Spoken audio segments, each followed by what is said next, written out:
Aujourd'hui, j'ai envie de te parler de mon parcours un petit peu pour être rentré en franc-maçonnerie.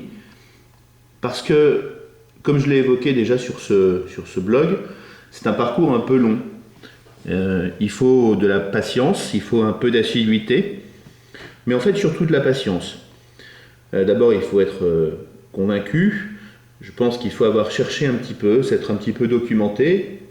Bien sûr, certains rentrent en franc-maçonnerie en étant parrainés, mais ce n'est pas le cas de la majeure partie. Aujourd'hui, il y a beaucoup de facilités pour rentrer en franc-maçonnerie, et notamment Internet, qui est l'une d'entre elles.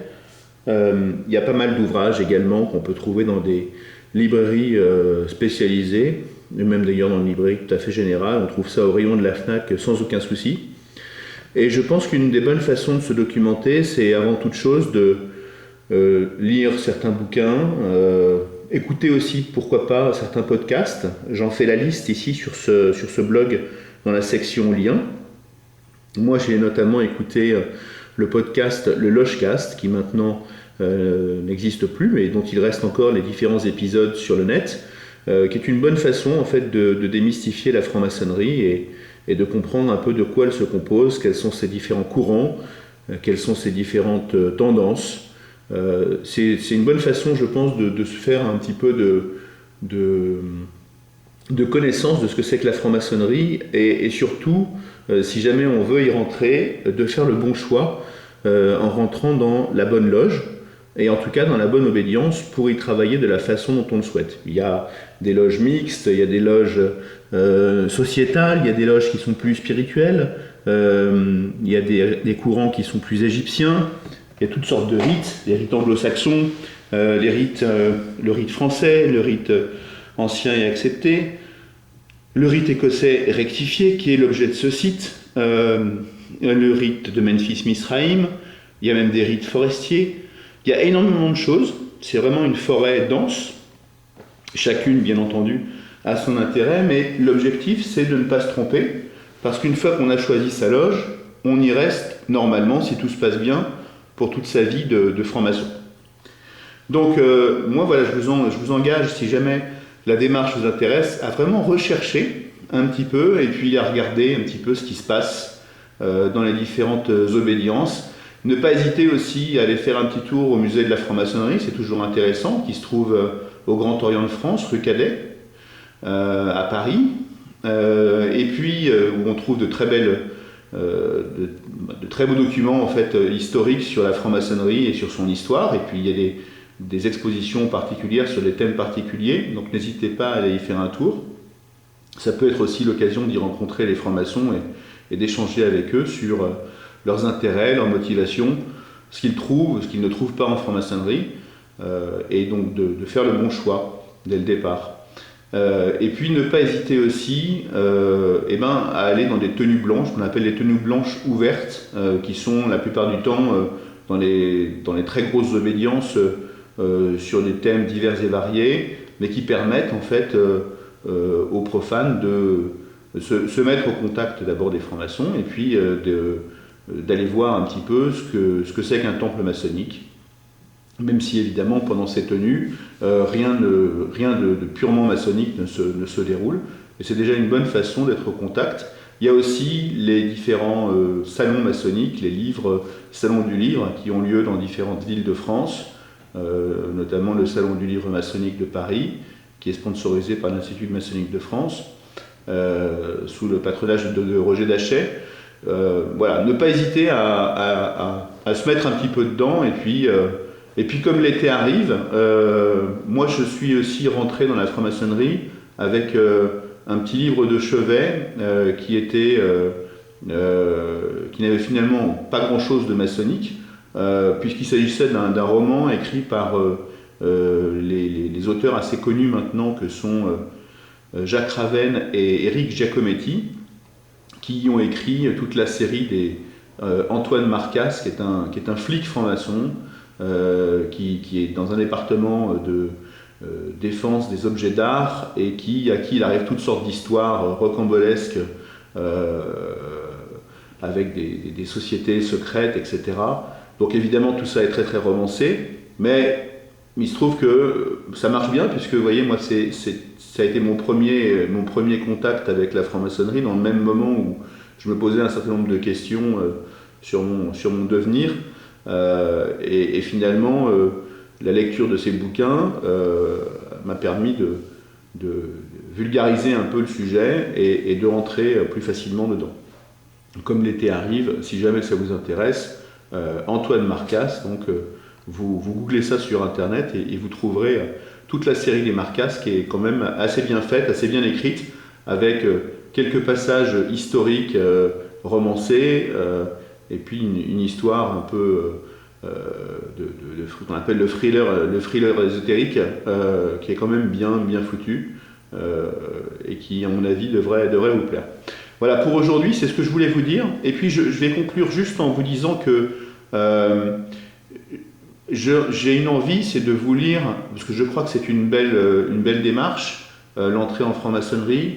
Comme je l'ai dit tout à l'heure, c'est une démarche qui est un petit peu volontaire, parce qu'il s'écoule un certain temps entre le moment où on a pris la décision de vouloir rentrer, où on a fait le choix de son obédience, pour les raisons que j'expliquais tout à l'heure, et puis le moment où on a rencontré un premier frère qui vous a donné les coordonnées d'une loge, loge à laquelle vous allez écrire votre lettre de candidature. Déjà, entre le premier moment où on contacte la franc-maçonnerie et peut-être ce moment où on va écrire cette lettre, il peut se passer à un certain instant 2, 3 mois, 6 mois, peut-être plus. Et puis une fois que cette lettre est écrite, et qu'elle part donc à la destination du président de la loge, en l'occurrence qu'on appelle le vénérable maître, qui va statuer et qui va ensuite lancer ce qu'on appelle les enquêtes, si jamais la lettre retient son attention, enquêtes qui permettront de découvrir, de rencontrer les frères et de se faire un peu, à seule fin que les frères se fassent une idée en fait du candidat et de ses motivations et de son envie ou non de rentrer véritablement en franc-maçonnerie. Il peut se passer là encore un certain temps. La plupart du temps, il s'écoule bien 3-4 mois. Donc il faut beaucoup de patience.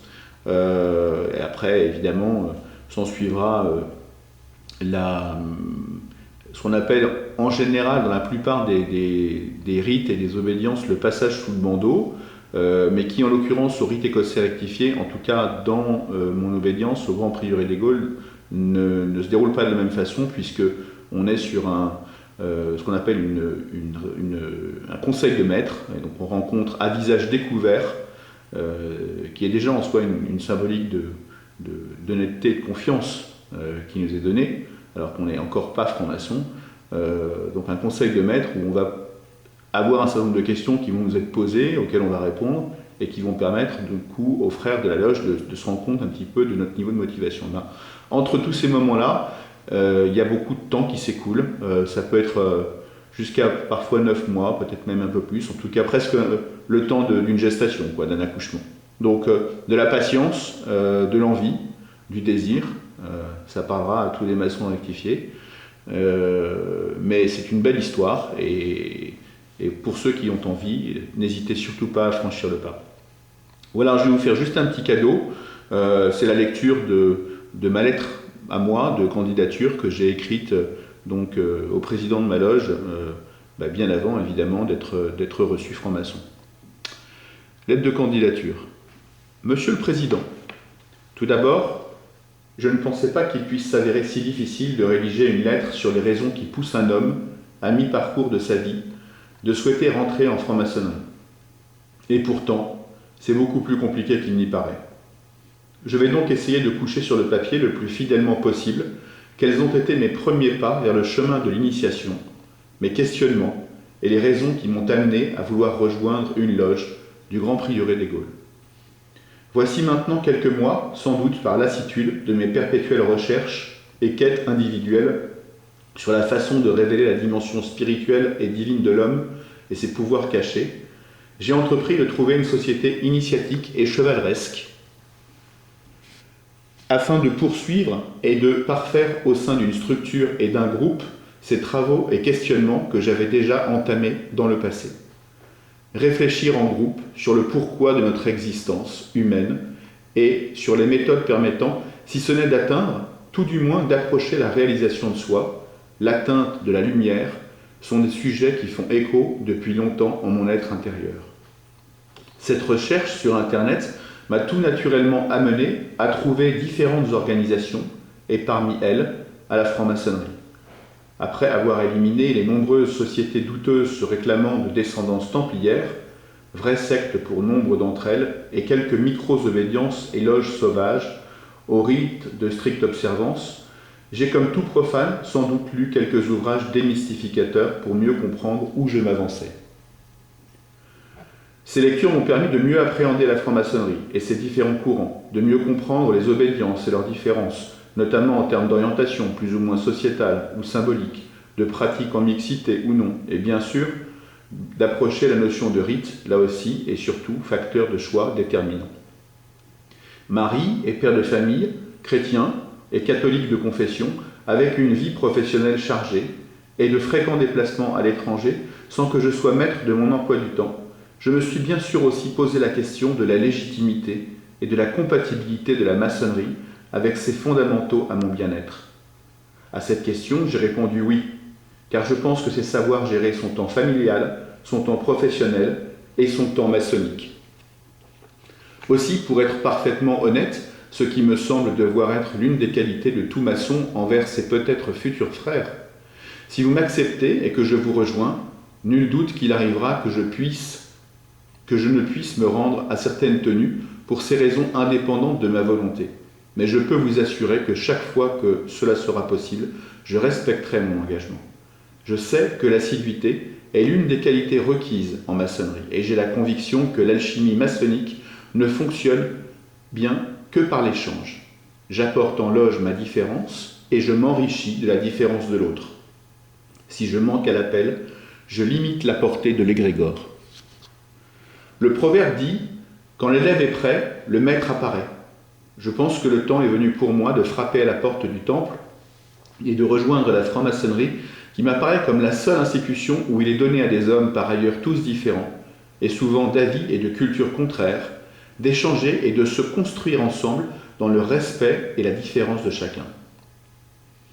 J'ai choisi de poser ma candidature au Grand Prieuré des Gaules pour rejoindre une loge de tradition maçonnique chrétienne qui soit compatible avec mes croyances et mes convictions religieuses et avec la dimension chevaleresque et initiatique de ma quête initiale. Il me semble que le rite écossais rectifié, les hauts grades qui suivent les grades bleus, que sont le maître écossais de Saint-André et le chevalier bienfaisant de la Cité Sainte, en sont la meilleure illustration. Par ailleurs, les préoccupations plus sociétales ou politiques de certaines obédiences m'attireraient moins que de rejoindre un groupe travaillant plus sur le symbolisme et la spiritualité.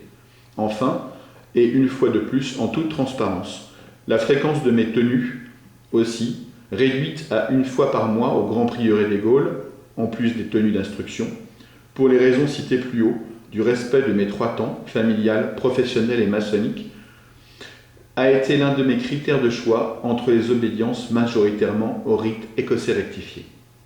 Si vous m'acceptez parmi vous et que vous me recevez maçon au grade d'apprenti dans la respectable loge A et B numéro 12, j'essaierai d'être digne de cette confiance que vous m'accordez et de m'employer au mieux à parfaire ce travail de recherche sur moi et d'accomplissement spirituel pour gravir les 3 marches de la connaissance, connaissance de soi, connaissance de l'autre et connaissance de Dieu. Car ce qui est en haut est pareil à ce qui est en bas, et que, comme on peut le lire sur le fronton du temple de Delphes, connais-toi toi-même, et tu connaîtras l'univers et les dieux. Je demeure dans l'attente de votre retour sur ma candidature, respectueusement, et c'est signé Abraxas. Voilà. C'était juste mon petit clin d'œil de cette lecture de ma candidature pour entrer dans une loge du Grand Prieuré des Gaules, en tout cas aux franc-maçonnerie au rite écossais rectifié. Et je suis heureux de mon choix. Je vous conseille donc d'essayer de suivre un peu les conseils que je viens de vous donner, c'est-à-dire de lire pas mal, de regarder un peu sur Internet, de pas hésiter à poser des questions, de visiter un peu les salons maçonniques. Et si vous avez envie de rentrer, eh bien, de vous poser les bonnes questions sur